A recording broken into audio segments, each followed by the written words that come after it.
이에 왕에게 이르니 왕이 그에게 이르되 미가야야 우리가 길랄 라모스로 싸우러 가랴 또는 말랴. 그가 왕께 이르되 올라가서 승리를 얻으소서. 여호와께서 그 성읍을 왕의 손에 넘기시리이다. 왕이 그에게 이르되 내가 몇 번이나 네게 맹세하게 하여야 네가 여호와의 이름으로 진실한 것으로만 내게 말하겠느냐. 그가 이르되 내가 보니 온 이스라엘이 목자 없는 양같이 산에 흩어졌는데 여호와의 말씀이 이 무리에게 주인이 없으니 각각 평안히 자기 집으로 돌아갈 것이니라 하셨나이다. 이스라엘의 왕이 여호사밧 왕에게 이르되 저 사람이 내게 대하여 길한 것을 예언하지 아니하고 흉한 것을 예언하겠다고 당신에게 말씀하지 아니하였나이까? 미가야가 이르되 그런즉 왕은 여호와의 말씀을 들으소서. 내가 보니 여호와께서 그의 보좌에 앉으셨고 하늘의 만군이 그의 좌우편에 모시고 서 있는데 여호와께서 말씀하시기를 누가 아합을 꾀어 그를 길르앗 라못에 올라가서 죽게 할꼬 하시니 하나는 이렇게 하겠다 하고 또 하나는 저렇게 하겠다 하였는데 한 영이 나와 여호와 앞에 서서 말하되 내가 그를 꾀겠나이다. 여호와께서 그에게 이르시되 어떻게 하겠느냐. 이르되 내가 나가서 거짓말하는 영이 되어 그의 모든 선지자들의 입에 있겠나이다. 여호와께서 이르시되 너는 꾀겠고 또 이루리라. 나가서 그리하라 하셨은즉 이에 여호와께서 거짓말하는 영을 왕의 이 모든 선지자의 입에 넣으셨고 또 여호와께서 왕에 대하여 화를 말씀하셨나이다. 그나나의 아들 시드기야가 가까이 와서 미가야의 뺨을 치며 이르되 여호와의 영이 나를 떠나 어디로 가서 네게 말씀하시더냐. 미가야가 이르되 네가 골방에 들어가서 숨는 그날에 보리라. 이스라엘의 왕이 이르되 미가야를 잡아 성주 아몬과 왕자 요아스에게로 끌고 돌아가서 말하기를 왕의 말씀이 이놈을 옥에 가두고 내가 평안히 돌아올 때까지 고생의 떡과 고생의 물을 먹이라 하였다 하라. 미가야가 이르되 왕이 참으로 평안히 돌아오시게 될진데 여호와께서 나를 통하여 말씀하지 아니하셨으리이다. 또 이르되 너희 백성들아 다 들을지어다 하니라. 아멘. 아람의 벤 하닷하고 북이스라엘하고 전쟁이 붙었었습니다. 지난주에. 그래서 이제 두 차례 전쟁이 있었다 그랬죠. 왜 전쟁이 일어났습니까? 아람에서 북이스라엘에 조공 요구를 하는데 이어서 무리한 요구를 또 했습니다. 그래서 북이스라엘이 받아들일 수 없다 해서 전쟁이 일어났어요. 그런데 이 두 나라의 군대는 비교가 안 될 정도였습니다. 성경에 보면 아람의 군대는 그 땅을 가득 메웠고 이스라엘의 군대는 작은 염소떼 두 떼에 불과했다. 이렇게 이제 표현을 해놨어요. 그러니까 이거 전력상으로 보면은 당연히 아람이 이겨야 되는데 두 번의 전쟁 모두에서 북이스라엘이 대승을 거둡니다. 하나님께서 북이스라엘을 도우셨기 때문입니다. 이 승리하면서 이제 이 아합 왕이 벤하닷을 잡습니다. 생포를 하는데 무슨 자기가 대인배인 양 너그럽게 풀어줘요. 근데 그때 이 벤하닷이 아합 왕에게 두 가지를 약속을 합니다. 첫 번째는 우리가 빼앗았던 너희의 성읍을 돌려주겠다. 원래 북이스라엘 땅에 있는 성읍이었는데 언젠가 아람에서 그걸 갖다가 빼앗은 적이 있었어요. 그래서 그 성읍을 돌려주겠다를 한 가지 약속하고 아람 자기네들 왕국 안에 지금으로 따지자면은 자유경제구역을 만들어 주겠다. 그래서 너희들이 여기 들어와서 경제적인 이익을 볼 수 있도록 특혜를 베풀겠다. 이런 두 가지 약속을 합니다. 그런데 3년이 지나도록 벤하닷이 이 약속을 지키지 않습니다. 그러자 아합 왕이 저놈이 나한테 땅을 안 돌려주니 그럼 내가 가서 다시 찾아야겠군 하면서 이제 길르앗 라못이라는 성을 처음으로 이제 차지하려고 해요. 원래 자기 이 북이스라엘의 성이었던 길르앗 라못을 찾고자 합니다. 근데 이때가 북이스라엘하고 남유다하고 서로 이 결혼 동맹을 맺고 있는 상황이었어요. 그러니까 서로 사돈지간이었습니다. 남유다에는 여호사밧이라는 사람이 이제 왕이었는데 이 북이스라엘의 아합 왕이 그 길랄 라모스로 가서 내가 그 빼앗아야 되겠다라고 이제 신하들하고 논의하는 그 자리에 남유다의 여호사밧 왕도 와 있었습니다. 그래서 이 둘이 동맹을 맺어요. 이제 군사 동맹까지 우리가 길랄 라모 가는데 같이 힘을 합쳐서 쳐들어 갑시다. 근데 이제 남유다의 이 여호사밧 이 왕은 하나님을 잘 섬기는 왕이었습니다. 그래서 이 신앙이 있는 왕이었기 때문에 이 전쟁에 대해서 하나님께 먼저 좀 여쭤봅시다 라고 아합에게 얘기를 해요. 그래서 아합이 그 북이스라엘에 있는 400명의 선지자들을 모아서 이제 물어봅니다. 길랄 라못으로 올라가서 싸우는 게 하나님의 뜻이냐 아니냐 이제 물어봐요. 그랬더니 이 선지자들이 이구동성으로 거기로 올라가라. 하나님께서 그 성을 왕에게 주셨다. 이렇게 대답을 합니다. 근데 그 남유다의 여호사밧 왕이 딱 보니까 이 선지자들이 좀 이상해요. 왜 우리도 어떤 목사님들 그 설교 듣다 보면 뭐 좀 이상한데 이 촉이 올 때가 있잖아요. 이제 비슷한 겁니다. 그래서 이 여호사밧 왕이 다른 선지자는 없어? 이렇게 물어봐요. 그랬더니 그 미가야라는 선지자가 있는데 그 선지자는 내가 일부러 안 불렀어 하고 이제 아합 왕이 대답을 하는 거예요. 왜 그러냐 했더니 맨날 내가 듣기 싫은 소리만 해가지고 내가 안 불렀다는 거예요. 그래서 여호사밧이 아니 그래도 그러면 안 됩니다. 그 하나님의 말씀을 전하는 선지자인데 듣기 좋든 싫든 들으셔야 됩니다. 이렇게 해가지고 이제 설득을 해서 미가야 선지자를 불러와요. 그래서 이제 물어봅니다. 길랄 라못으로 가서 전쟁해야 되냐 말아야 되냐. 그게 이제 오늘 이제 15절의 이제 그 말씀인데요. 그러니까 이제 뭐라고 얘기를 하냐면 미가야가 그가 왕께 이르되 올라가서 승리를 얻으소서. 여호와께서 그 성읍을 왕의 손에 넘기리이다. 아까 그 400명의 선지자들하고 똑같은 대답을 합니다. 그런데 이게 미가야의 그 본심이 아니에요. 이건 비꼬는 말입니다. 지금까지 워낙 이제 자기가 뭔 말만 하면은 이 왕이 싫어하고 거부하고 했었기 때문에 지금 미가야는 이제 어떤 상태인 거냐면은 어차피 내가 말해봐야 왕께서는 듣지 않으실 거잖아요. 당신은 듣고 싶은 말만 듣지 않습니까? 당신이 듣고 싶은 말이 이거 아닙니까? 가서 싸우십시오. 이길 것입니다. 이 얘기 듣고 싶어 하시는 거잖아요. 그러니까 내가 그렇게 얘기해 드리겠습니다. 이제 이런 마음으로 이런 대답을 한 겁니다.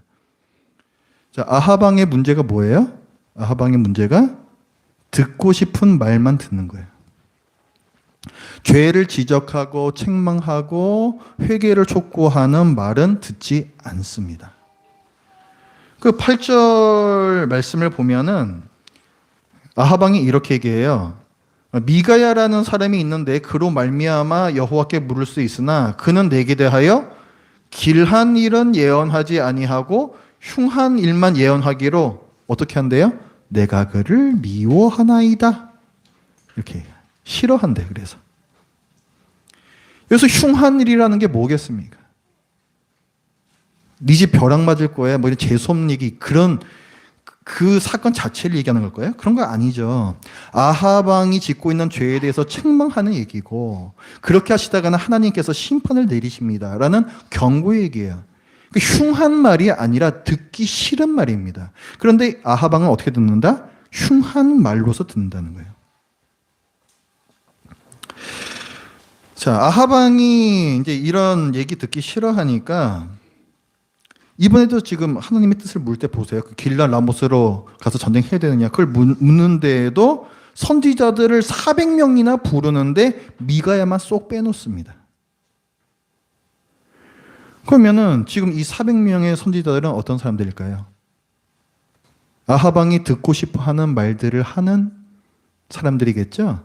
그러니까 아합의 정책을 무조건 지지하는 종교적 사꾼들을 뜻합니다. 하나님의 이제 이름을 내세워서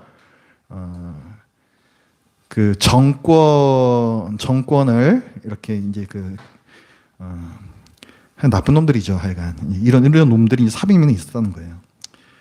그러니까 지금 보면은 아합은 하나님의 뜻을 정말 묻고 싶은 생각은 없습니다. 다만 지지받고 싶을 뿐이에요. 하나님께서 네가 잘못이다 하는 말씀을 듣기 싫고, 또 네가 잘못이다 하셔도 어차피 그거 안 들을 거기 때문에, 자기 마음대로 할 거기 때문에 듣기 싫은 말 하는 선지자는 부르지를 않는 거예요. 우리는 어떻습니까? 듣고 싶은 말만 듣지는 않는가? 성경 말씀이 되었든 설교가 되었든 내 생각과 다른 말씀은 그냥 흘려버리지 않는가? 내 귀를 간지럽히는 달콤한 말씀, 나를 지지하는 말씀, 내 마음을 위로하는 따뜻한 말에만 귀가 솔깃하지는 않는가? 여러분이 오늘 어떤 말씀이 은혜로웠어 라고 말할 때 그 말씀은 어떤 말씀입니까? 그 은혜로운 말씀들 중에 여러분의 죄를 책망하고 하나님의 심판을 말씀하고 회개를 촉구하는 말씀들도 있습니까? 내 죄를 깨닫게 해주시는 은혜, 심판을 알고 두려워하게 하시는 은혜, 심판에 이르지 않도록 날 죄에서 회개케 하시는 은혜도 여러분에게 은혜가 됩니까? 혹시 우리 마음이 직진만 할 줄 아는 단단한 쇳덩어리 탱크가 아닌가 살펴봐야 합니다. 난 어차피 하나님께서 뭐라 하셔도 내 마음대로 할 거니까, 그래서 아예 하나님의 뜻을 구하지도 않거나 구하는 척만 하지는 않는가? 신실한 믿음을 가진 사람과 상의하는가? 내가 다 결정 내려놓고 그냥 통보하고 그저 지지받기를 원하지는 않는가? 혹은 지지받지 않아도 상관없다 생각하지는 않는가? 하나님께서 여러 가지 방법으로 이리 치고 저리 치시면서 알려주셔도 탱크처럼 결코 흔들리지 않고 내 뜻대로 직진할 때 우리는 아하방이에요. 그게 아하방이에요. 아하방이 어떤 사람입니까? 하나님이 왕이라고? 무슨 소리? 내가 이스라엘의 왕이야. 그래서 이 열왕기 상에 보면요, 이 아하방의 이름이 잘 나오지가 않아요. 이 이름이 잘 나오지가 않아요. 맨날 이스라엘 왕이 이렇게 나와요. 왜 그래요? 이거 강조하는 거예요, 지금. 이스라엘 왕이 하나님이 아니시고 지가 왕이라고 생각하는 걸 갖다가 강조하는 거라고요. 지가 왕인 거예요, 지가. 하나님의 말씀이 아닌 스스로의 판단을 신뢰하는 사람은 하나님을 신뢰하지도 않고 하나님께서 왕이 아니시니 그는 중생한 신자가 아닙니다. 그는 악을 사랑하는 타락한 아하방이고, 이런 상태는 매우 안 좋은 결과를 가져올 수 있습니다. 하나님께서 이런 아하방에게 어떻게 할까요? 아하방이 가서 싸워라, 이길 것이다 라는 미가야의 이 비꼬는 대답을 듣고, 자 16절에 보면은 미가야를 책망합니다. 왕이 그에게 이르되 내가 몇 번이나 네게 맹세하게 하여야 네가 여호와의 이름으로 진실한 것으로만 네게 말하겠느냐. 진실을 말하라는 거예요. 네가 나한테 이런 좋은 얘기를 해줄 리가 없는데, 그 자기도 좀 이상하다 생각한 거예요, 이 대답이. 그 진실을 말하라 이렇게 얘기한 겁니다. 그랬더니 이제 미가야가 아하방이 그 듣기 싫어하는 하나님의 참된 말씀을 전해요. 그게 이제 17절부터 말씀입니다. 그가 이르되 내가 보니, 이제 하나님께서 미가에게 보여주신 어떤 환상, 내가 보니 온 이스라엘이 목자 없는 양같이 산에 흩어졌는데, 그래서 목자는 왕이고 이 양떼는 백성들이에요. 그러니까 백성들이 다 군대로 나가는 거잖아요. 그러니까 전쟁에 나간 왕과 백성이라고 보시면 됩니다. 근데 보니까 목자가 없는 양이에요. 산에 다 흩어졌는데 여호와의 말씀이 이 무리에게 주인이 없으니, 그 환상에 대해서 하나님께서 이제 설명해 주시는 거예요.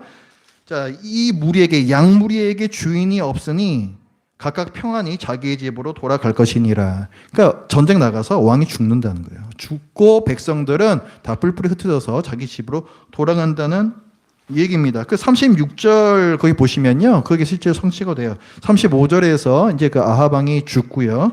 36절에 보면은 자, 해가 질녘에 진중에서 외치는 소리가 있어 이르되 각기 성읍으로 또는 각기 본향으로 가라. 이렇게 이제 패잔병들이 다 이제 흩어지는 이렇게 이제 이 전쟁이 끝납니다. 그러니까 이렇게 이루어질 일에 대해서 하나님께서 미리 말씀을 해주신 거예요. 미가야를 통해서 아합에게. 그러니까 이 미가의 예언은 뭡니까? 이거는 전쟁에서 지리라는 패전의 예언이면서 이 전쟁 나가지 말라는 거예요. 그러니까 이거 심판이 임박했으니 지금 전쟁 생각할 게 아니라 회개하라는 경고입니다. 이건 마지막 경고예요. 이건 이제 죽음으로 이어지는 전쟁이기 때문에 이건 마지막 경고인 거예요. 그리고 아합 왕이 왜 이 전쟁에서 지게 됐는지의 이유도 미가야가 얘기를 해줍니다. 그 19절부터의 말씀 보세요. 미가야가 이르되 그런즉 왕은 여호와의 말씀을 들으소서.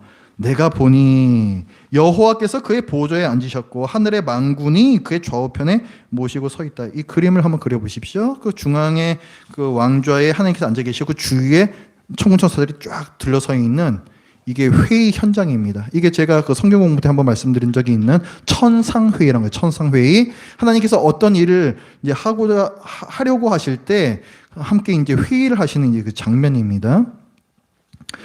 근데 이제 보면 20절에 보면 여호와께서 말씀하시기를 누가 아합을 꾀어 그를 길르앗 라못에 올라가서 죽게 할꼬. 지금 하나님의 뜻이 정해져 있죠. 죽이겠다는 거예요. 아합을 죽이겠다는 거예요. 어떻게 하면 이놈을 길르앗 라못으로 올라가게 할까? 한번 그 아이디어 좀 내봐. 지금 그걸 갖다가 말씀하시는 거예요. 지금. 그랬더니 이제 21절부터 말씀을 보면은 이제 한 영이 나와서 자기가 거짓말하는 영이 되어 그 선지자들로 하여금 거짓말을 하게 하겠다 이렇게 제안을 합니다. 그래서 여기서 이제 그 거짓말 하겠다는 이 영 이거는 학자에 따라서 의견은 다른데 욥기에서도 그 욥을 치겠다라는 사탄이 나오잖아요. 그것도 그 천상 회의에서 사탄이 딱 나와서 자기가 한번 쳐보겠습니다 이렇게 얘기하거든요. 그래서 아마 그 비슷하게 여기에서도 사탄일 것이다 이렇게 보는 학자들이 있습니다. 어쨌든 그렇게 해서 이제 거짓말하겠다 하니까 이제 하나님께서 그래 그렇게 해봐라 이 허락을 해주세요. 그래서 이제 23절을 보면 이게 뭐냐면 그래서 아하방 당신 앞에 있는 이 400명의 선지자들이 당신에게 전쟁에 나가십시오 이길 것입니다라고 거짓말을 하고 있다는 거예요. 그래서 그거 믿으면 안 된다는 거예요. 근데 아하방이 어떻게 하느냐? 이런 이 미가야의 말을 믿지 않아요. 끝끝내 믿지 않아요. 그래서 26절부터 말씀해 보면 미가야를 감옥에 가둬버려라 이렇게 명령하고 전쟁에 나갑니다. 이 전쟁에서 아합 왕이 죽어요. 미가의 말대로, 미가의 예언대로 이루어집니다. 그러니까 참 선지자인지는 어떻게 판명하는가 성경에서 말씀하고 있습니다. 그의 예언이 성취되면 그는 참 선지자이고 그렇지 않으면 그는 거짓 선지자이니 죽일지니라 이렇게 되어 있습니다. 그러니까 지금 미가야가 참 선지자고 나머지 400명의 선지자들은 다 거짓 선지자인 것이 밝혀진 거죠. 이 사건에서 우리가 알 수 있는 바는 하나님께서는 듣고 싶어 하는 말만 들으려고 하는 또 듣기 싫은 말은 듣지 않으려고 하는 자의 습관을 스스로 패망케 하는 기반, 베이스로 삼으신다는 사실이에요. 제가 한번 말씀드릴게요. 듣고 싶어하는 말만 들으려고 하는 사람 그 습관을 스스로 패망케 하는 베이스로 사용하신다고요. 하나님께서. 아합 왕이 400명의 선지자의 말을 거짓이라고 분별하지 못했죠. 그 이유가 무엇인가? 평소에 듣고 싶어 하는 말만 들었기 때문에 그렇습니다. 400명의 선지자들, 지금 여기 보면 이제 그 시드기야라는 선지자도 그 안에 섞여 있는데, 미가야가 이것들 다 거짓 선지자들입니다라고 얘기하니까 그 시드기라는 선지자가 발끈해가지고 미가 뺨을 때리면서 내가 저 성령님의 그 영감 받아가지고 얘기하는데 무슨 얘기하는 거냐? 그게 이게 뭐냐면은 이 시드기라는 사람은 자기가 하나님께로부터 계시를 받아서 예언하고 있다고 생각하는 거예요. 스스로는 그렇게 생각하는 거예요. 그러니까 이 400명의 선지자들이 지금 다 거짓의 영에 홀린 거잖아요. 왜 하나님의 영과 거짓의 영을 분별하지 못했는가? 그들 역시 평소에 자기 욕망이 영적 분별력, 말씀에 대한 분별력을 이겼기 때문입니다. 자기가 받고 싶은 말씀만 받았기 때문에 그런 거예요. 그 선지자들도. 아하방이나 다 마찬가지입니다. 그러니까 그저 지지를 받고만 싶은 마음, 결국은 자기 마음대로, 자기 정욕대로 살고 싶은 이 마음은 마귀가 우리를 패망시키는 일을 할 때의 베이스가 돼요. 마귀가 틈타기 좋은 틈새가 된다고요, 그게. 길한 말씀만 듣고 흉한 말씀을 미워하면 사탄이 역사하는 무대가 만들어집니다. 만약에 아합이 평소에 흉한 소리, 자기가 얘기할 때는 그 흉한 소리, 그것까지도 귀를 기울이고 스스로를 돌아보고 회개하는 습관을 가졌더라면 아마 여기에서도 미가의 얘기를 들었을 때 분명히 회개했을 거예요. 분명히. 하나님께서는 나를 죄를 지적을 하시는 거구나. 회개하기를 원하시는 거구나. 그래서 내가 회개하여 죽지 않기를 원하시는 거구나. 그렇게 들었을 거라고요. 지금 미가야가 이 아하방에게 뭐라고 말하면은 그 19절에 보면 미가에게 이르되 그런즉 왕은 여호와의 말씀을 들으소서 이렇게 얘기해요. 이렇게 간절히 얘기한다고요. 제발 여호와의 말씀을 들으십시오. 안 그러면 당신 죽습니다. 이렇게 얘기한다고요. 근데도 안 들어. 근데도. 나의 죄성을 겸손히 인정하고 하나님의 선하심을 믿으면서 하나님의 위로하시는 말씀과 책망하시는 말씀, 이 모든 말씀을 그대로 받으시기 바랍니다. 그리고 사탄이 사용하는 도구인 거짓 선지자들을 조심하십시오. 신천지 같은 이단들이요, 얘네들이 성경의 일부분만 가르쳐요. 일부분만. 전체적으로 가르치지 않습니다. 그러면서 그것도 아주 이상하게 해석을 해서 가르칩니다. 이단은요, 여러분의 영혼과 이 땅에서의 삶을 망하게 합니다. 베드로 후서 2장 1절에 그러나 백성 가운데 또한 거짓 선지자들이 일어났었으니 이와 같이 너희 중에도 거짓 선생들이 있으리라. 이 시대에도 거짓 선생들이 많아요.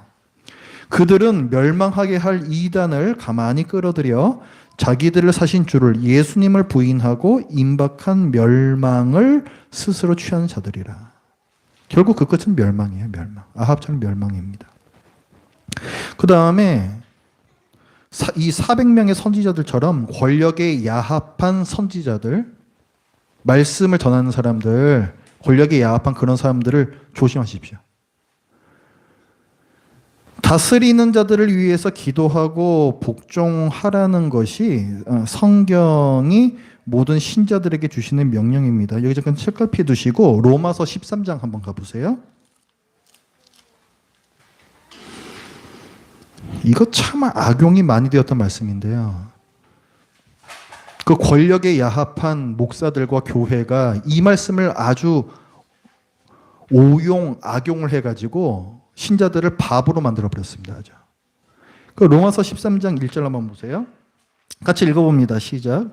각 사람은 위에 있는 권세들에게 복종하라. 권세는 하나님으로부터 나지 않음이 없나니 모든 권세는 다 하나님께서 정하신 바라. 2절 읽어볼게요. 그러므로 권세를 거스르는 자는 하나님의 명을 거스름이니 거스르는 자들은 심판을 자취하리라. 이렇게 되어 있죠.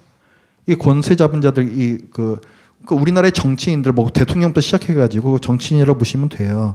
여기에 대해서 어떻게 하라고 말씀하고 있어요? 그 권세에 복종하라. 불복종하면 안 된다. 이렇게 말씀하고 있죠. 많은 교회들에서 이 말씀만 딱 이렇게 가르쳐요. 그렇게. 그런데 더 밑으로 쭉 보면은 이 명령에는 조건이 붙어 있습니다. 그 조건은 뭐냐면 이 정치인들이 정의를 시행하는 하나님의 사역자일 때 이런 조건이 붙어 있어요. 그 13장 3절부터 한번 보세요.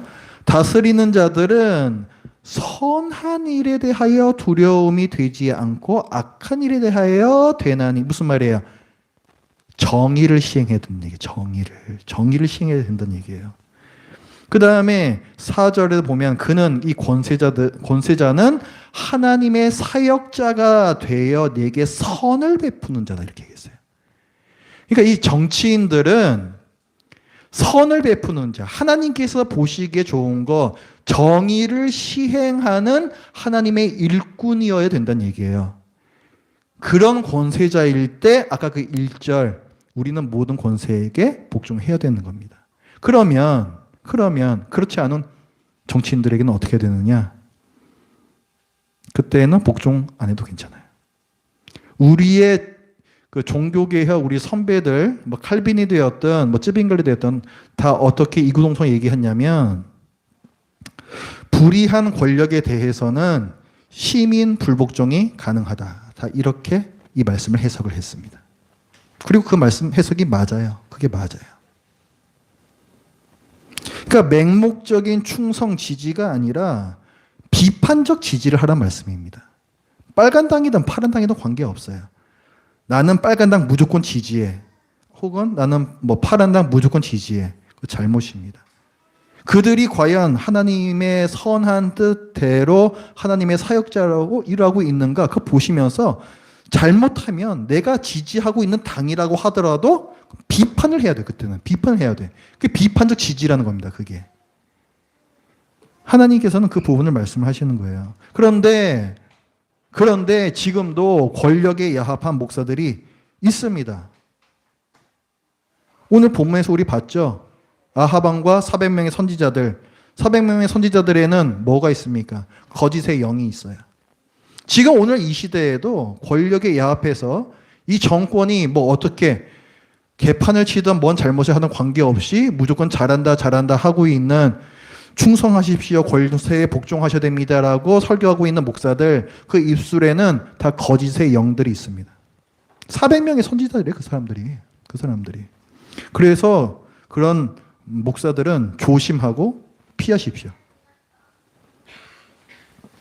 그리고 길한 것 좋은 얘기잖아요. 아하방이 길한 얘기만 듣고 싶어 했잖아요. 그러니까 이거 달달한 그런 얘기들입니다. 그 얘기만 하는 목사들도 조심하십시오.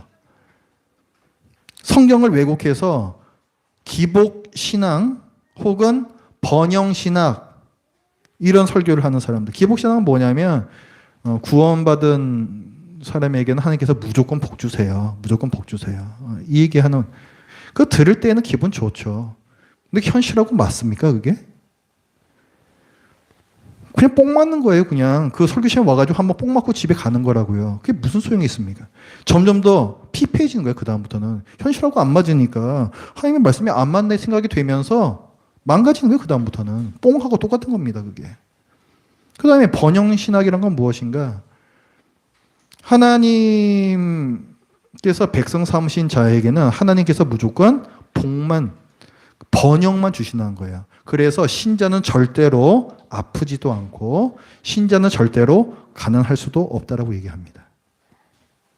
그렇게 가르치는 교회가 있나요? 있습니다. 나중에 저한테 물어보세요. 제가 어떤 교회라고까지 말씀드리겠습니다. 그거 미국에서부터 우리나라 들어온 그런 교회들이 있어요. 그거 가당치도 않은 얘기죠. 그러면은 저 같은 사람은 구원 못 받는 사람이네 그러면. 나 돈 없는데. 어떻게 된 거예요? 여러분의 경험적으로도 안 맞잖아요. 그런데 그걸 갖다 그렇게 믿고 그 교회도 되게 또 커요 또. 전 이해를 할 수가 없습니다. 근데 왜 그렇게 사람이 모이냐면 길한 얘기를 해주니까 모이는 거예요. 길한 얘기를 해주니까. 그래서 그런 교회 목사들은요 아예 대놓고 얘기합니다. 교인들이 듣기 싫어할 만한 얘기는 하지 마십시오. 이렇게 그 후배 목사들을 가르쳐요. 왜? 듣기 싫은 소리 하면 교인 수가 늘지 않으니까. 듣기 싫으니까. 아하방 같은 사람 진짜 많거든요. 예수님을 믿는다 하지만 아하방 같이 듣고 싶어하는 말만 듣고 하는 사람 엄청 많다고요. 그러면은 이제 그런 듣기 싫어하는 말 하는 교회는 안 가요. 듣기 길한 얘기만 하는 교회도 많으니까. 그러니까 이건 뭡니까? 이런 듣기 좋은 얘기만 해야 된다라고 얘기하는 목사는 뭐예요? 그 안에 뭐가 있는 거예요? 교인 수 줄면 안 된다라는 탐심이 있어요. 이 안 탐심이. 자기 욕심이 있다고요. 그런 목사의 저는 쓰레기라고 생각합니다. 그런 목사는. 왜 그러냐면 복 주신다라는 말씀이든 징계하신다라는 말씀이든 하나님의 말씀을 있는 그대로 말 그대로 대언해야 하는 게 말씀 직분자예요. 그게. 그런데 지가 뭔데 그러다가 걸러가지고 귀란 얘기만 합니까? 쓰레기야, 쓰레기 그거는. 직분자의 본질 자체를 잃어버린 사람이라고요. 그거는. 신앙 양심을 버린 거예요. 하나님 앞에서. 말씀 직분자로서 신앙 양심을 버린 겁니다. 하나님을 두려워해야지 왜 사람을 두려워하냐고요. 왜? 떠나면 떠나는 거지 뭐. 하나님께서 말씀 전하러 세우셨으면 그거 전해야 되는 거지. 왜 그 사람을 두려워하냐고요. 그래서 하나님께서는 그런 사람들도 사탄이 쓰는 도구들이라고 비판을 하세요.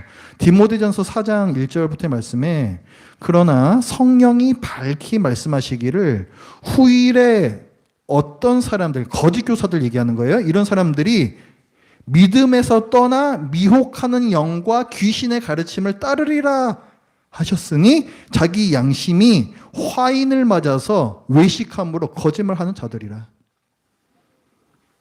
성경에서 정확하게 이렇게 말씀하고 있잖아요. 그렇게 평하고 있잖아요. 정확하게. 하나님의 말씀을 참되게 전했던 사도들은 이렇게 인기에 영합하고 싶은 유혹, 그 목회자가 쉽게 빠질 수 있는 그 위험을 늘 인지했고 경계했습니다. 그래서 데살로니가 전서 2장 5절에 사도 바울은 이렇게 얘기해요. 너희가 알거니와 우리 사도들이 아무 때에도 아첨하는 말이나 탐심의 탈을 쓰지 아니한 것을 하나님이 증언하시니라. 이게 그들의 자긍심이었던 거예요. 이게 그 사도들의 돈도 없고 백도 없고 맨날 두들겨 맞고 맨날 도망 다니는 그런 신세지만 그들에게는 이런 자긍심이 있었다고요. 나는 말씀의 사역자라는 이 자긍심이 있었다고요.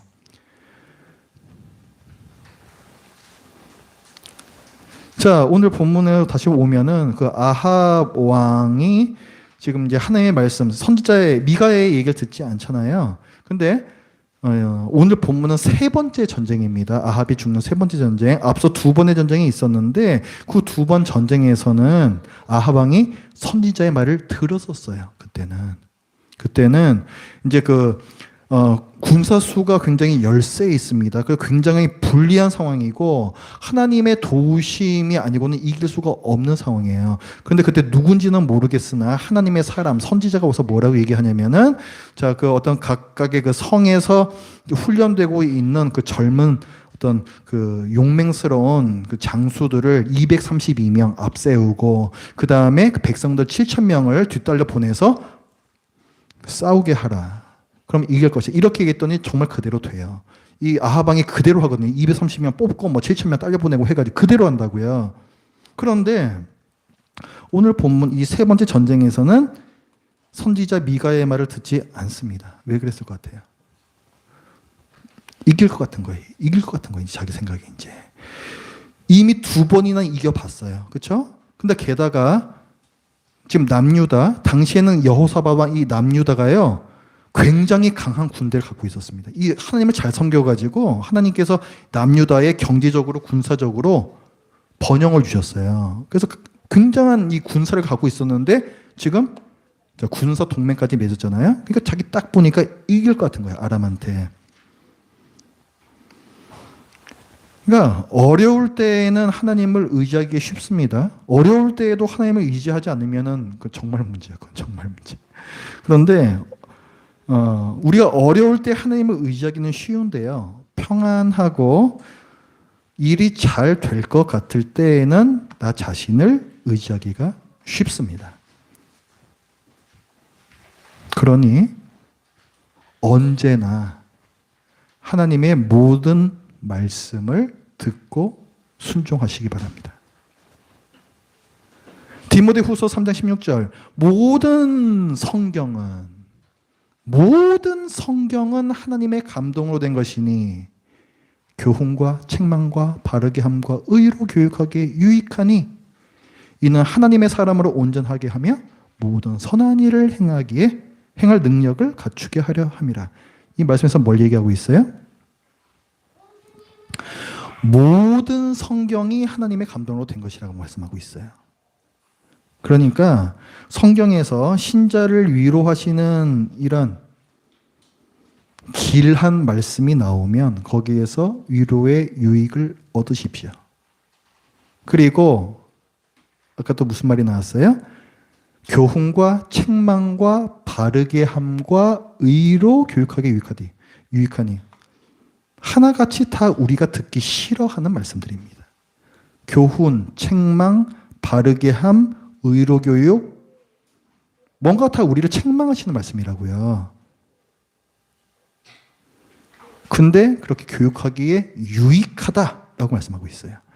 그러니까 우리가 듣기에는 흉한 그런 말씀에서도 교훈의 유익을 반드시 얻으시기 바랍니다. 모든 성경을 하나님께서 내게 주시는 말씀으로 받고 듣고 순종하시기 바랍니다. 이따가 집에 돌아가셔서 여러분들 이 성경 있잖아요. 어떤 말씀들에 밑줄이 그어져 있는가 각자 확인해 보십시오.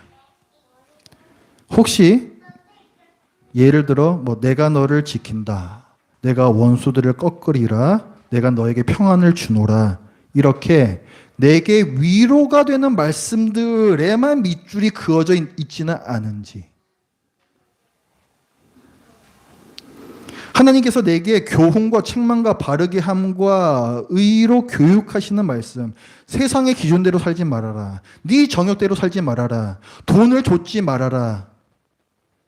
어려움에 있는 네 이웃들을 돌아보아라. 도와줘라. 구체적으로 행하라.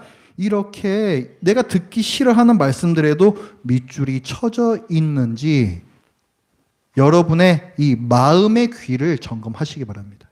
반드시 그렇게 하세요. 반드시. 그것이 여러분이 성경을 읽는 태도입니다. 어디에 밑줄이 그어져 있는가가. 디모데후서 4장 3절 이렇게 말씀합니다. 때가 이르니니, 이게 말세를 뜻하는 거예요. 사람이 바른 교훈을 받지 아니하며 귀가 가려워서 자기의 사욕을 따를 스승을 많이 두고 또 그 귀를 진리에서 돌이켜 허탄한 이야기를 따르리라. 그 시대가 지금이에요. 그 시대가 지금. 자기 귀가 가려워. 좀 시원하게 좀 긁어줄 그런 스승, 그런 목사들을 이제 찾는 거예요. 그러니까. 요한일서 4장 1절에서 이렇게 말씀합니다. 사랑하는 자들아, 영을 다 믿지 말고 오직 영들이 하나님께 속하였나 분별하라. 많은 거짓 선지자가 세상에 나왔습니다. 이거 그러니까 뭐냐면은 특히 여러분들이 요즘 인터넷도 이런 데서도 여기저기 설교 많이 들으시잖아요. 그리고 제 설교도 마찬가지입니다. 누구 설교 됐든지 간에 이건 누가 얘기하니까 100% 분명히 진리일 거야. 이런 생각으로 들으시면 안 됩니다. 여러분이 성경 말씀을 대하는 태도는 사도행전 17장에 나왔던 그 베레아 사람들의 그 태도예요. 그들은 간절한 마음으로 말씀을 받고 이것이 그러한가 하여 성경을 상고했다라고 했습니다. 상고. 늘 생각했던 거예요. 그 사도 바울이 이렇게 얘기했는데 이게 진짠가? 성경 좀 찾아봐야지. 연구했다는 거예요. 그렇게 하셔야 돼. 그렇게 하셔야 돼. 그리고 만약에 제가 잘못 설교한 게 있으면 저한테 와서 따지셔야 됩니다. 목사님, 그 말이 선생님 맞는 거예요? 이 성경 보면은 이게 이런 뜻이 아니잖아요. 저한테 따지셔야 돼요. 저한테. 그러니까 여러분들 말씀들 들으실 때 과연 그 말씀 선포자가 성경 말씀을 옳게 해석하고 있는가를 분별할 수 있는 능력이 있어야 됩니다. 그리고 과연 그 선포된 말씀이 이 성경 말씀 전체와도 일관성이 있는가, 그것까지도 보셔야 돼요. 제가 오늘 이 어떤 특정 본문을 가지고 제가 이걸 여기서 어떤 해석도 끄집어내고 어떤 교훈들 적용할 부분들 끄집어내고 있잖아요. 이 부분들이 성경 전체, 창세기부터 요한계시록까지 이 전체의 이 큰 내용으로 봤을 때에도 이것이 모순이 없는 내용인가, 그것까지도 생각을 하셔야 된다고요. 그게 말씀을 분별하는 거예요. 그게. 그리고 여러분이 이 모든 성경을 읽으셔야 된다고 제가 말씀드리잖아요. 신자에게는요, 흉한 말씀이란 없어요. 아까 그 아하방이 들었던 말씀도 그게 흉한 말씀입니까? 지가 생각하기에는 재수 없고 흉한 말씀이지. 근데 하나님의 의도는 뭐였어요? 알려주심으로써 회개케 하려는 하나님의 선하신 뜻이 있었다고요. 그러니까 그거는 살려주고 싶어 하시는 길하는 말씀인가, 이거는. 그런데 왜? 신자가 아니기 때문에. 하나님을 믿지 않기 때문에. 그래서 거기서 실패한 거예요, 아하방이. 신자에게는 하나님께서 주시는 흉한 말씀이란 없습니다. 게다가 우리는 복음 아래에 있어요. 복음 아래. 그러니까 우리의 죄를 생각나시게 하시고 거기서부터 돌이키게 하시려는 그런 사랑의 매로서의 아픈 말씀들은 있을지언정 내가 죄를 지었으니 거기에 보응하고 저주하겠다라는 그런 하나님의 말씀은 없습니다. 그런 말씀이 여전히 우리에게 유효하다면 그것은 예수님의 대속의 십자가가 불완전하다는 얘기죠. 우리 죄를 다 못 받아주신 거예요. 그렇게 되면. 그러니까 이 성경에 나오는 모든 말씀들은 다 우리에게 길한 말씀들이에요. 우리에게 교훈과 책망과 바르게 함과 의로 우리를 아프게 하는 말씀일지라도 그렇게 받으셨나요? 그렇게. 그러니 모든 성경을 읽으시면서 위로는 위로로, 권면은 권면으로, 책망은 책망으로 모든 말씀을 받으시길 바랍니다. 기도하겠습니다. 하나님 아버지, 오늘 아합의 실수를 통해서 우리의 삶 가운데에서도 흔히 벌어지는 잘못들을 살펴보았습니다.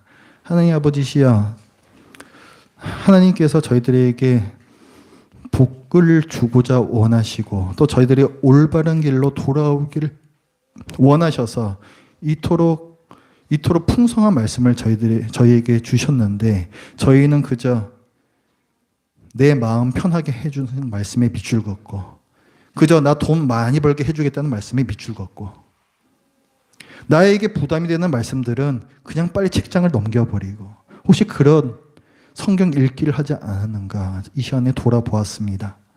아버지시여, 모든 성경이 저희들에게 주신 복되고 길한 말씀이오니 저희들이 그것 생각하면서 주님의 말씀을 읽기에 부지런하고 또 성경을 끊임없이 공부함으로써 하나님의 말씀에 대한 지식의 너비와 이 깊이가 더욱더 넓어지고 깊어지게 하여 주시옵소서. 그래서 우리 주위에서 마치 홍수처럼 범람하고 있는 수많은 이 말씀들 가운데 정녕 하나님의 영으로 감동된 말씀은 무엇인지, 거짓의 영에 감동된 말씀들은 무엇인지 그것들이 저희들이 분별할 수 있는 지혜도 허락하여 주시옵소서.